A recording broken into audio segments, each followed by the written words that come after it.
When it comes to geography and the whole thing about geography affecting people and the societies they live in, Bangladesh is usually looked at by the rest of the world with, I think pity would be the right word here. The People's Republic of Bangladesh is the densest country on Earth, at least not including all the comically tiny ones, with more people than in all of Russia squeezed into an area the size of Iowa or about 1.5 Portugals. It is also one of the poorer countries in the world, and not to mention one of the most in danger of the effects of climate change. But what if I told you that the region Bangladesh finds itself in actually has some of the best geography in the world?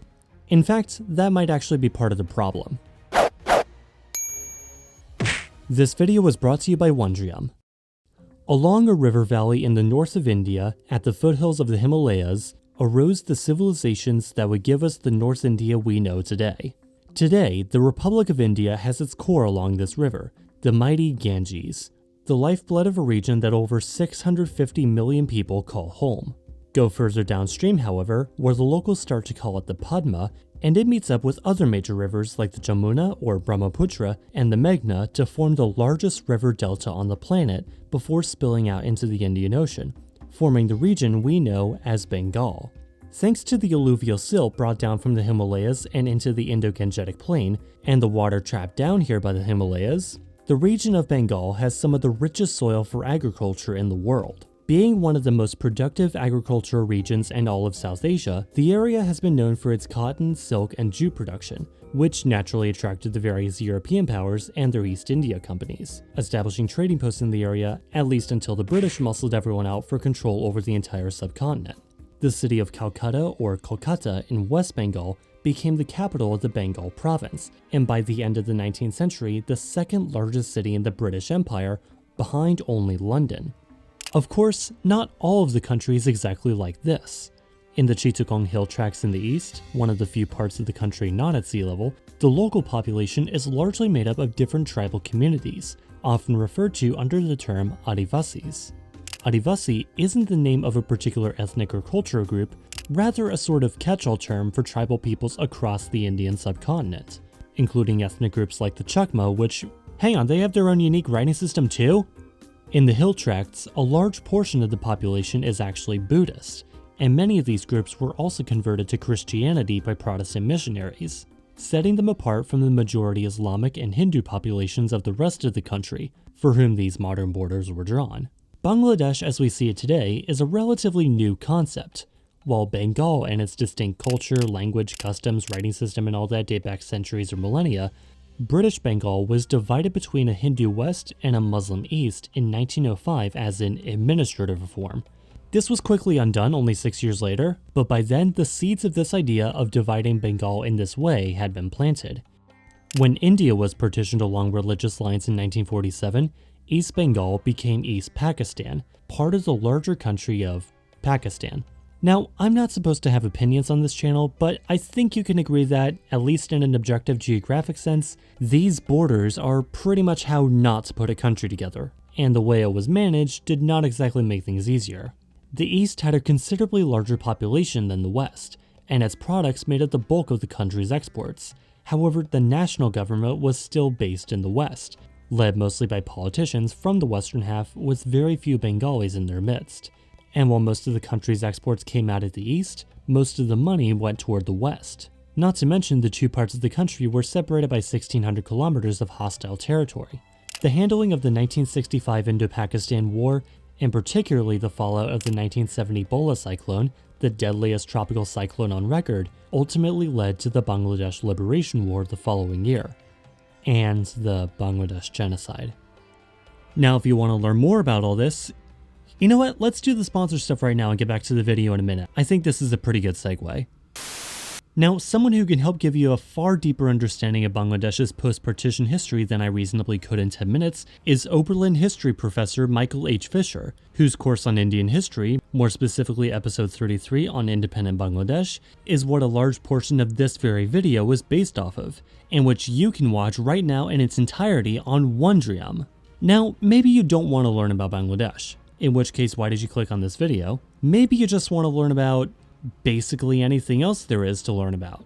Fret not, because Wondrium has thousands of great courses, plus they are constantly adding new content to their library every single month. Do you want to learn more about and get a deeper understanding of the historical accounts of Jesus' life, or history's greatest voyages, or the Japanese language? Guess what? Wondrium has courses on those. You can watch these courses whenever you want on basically whatever device you happen to have, and even download them so you can spend the bulk of a 9-hour flight on a budget airline learning about dinosaurs or pirates or how to play piano. Look, they have pretty much everything here. Why not check out their collection yourself, or use this as a good last-minute gift idea by going to wondrium.com/KhAnubis or clicking the link on top of the description to start your free trial of Wondrium. After achieving independence for real in 1971, Bangladesh was not left with many cards to play. Aside from doubling down on the clothing industry, which does seem to be helping make the country richer, the country struggled to get their act together governmentally. Even today, according to Transparency International, Bangladesh ranks 147th out of 180 countries in corruption, 7 places worse than neighboring Myanmar.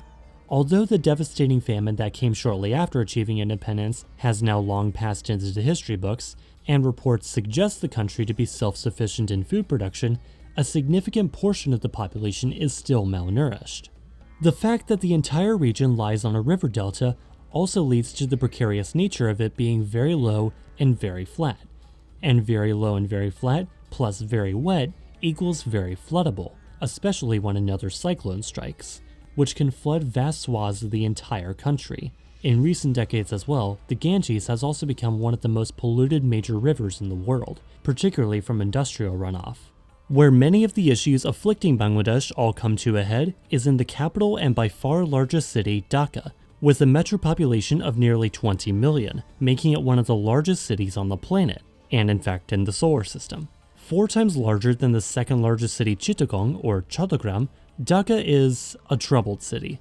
Dhaka is one of the most polluted cities in the world, and yet its population is still growing rapidly, particularly from those migrating from more rural regions, especially as more snow in the Himalayas begins to melt into the country's more than 700 rivers, raising water levels across the nation.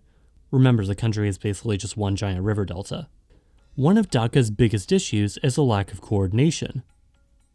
Oh, come on. From the colonial era, the city of Dhaka was managed by the Dhaka City Corporation, until 2011 when it was split in twain, one north and one south.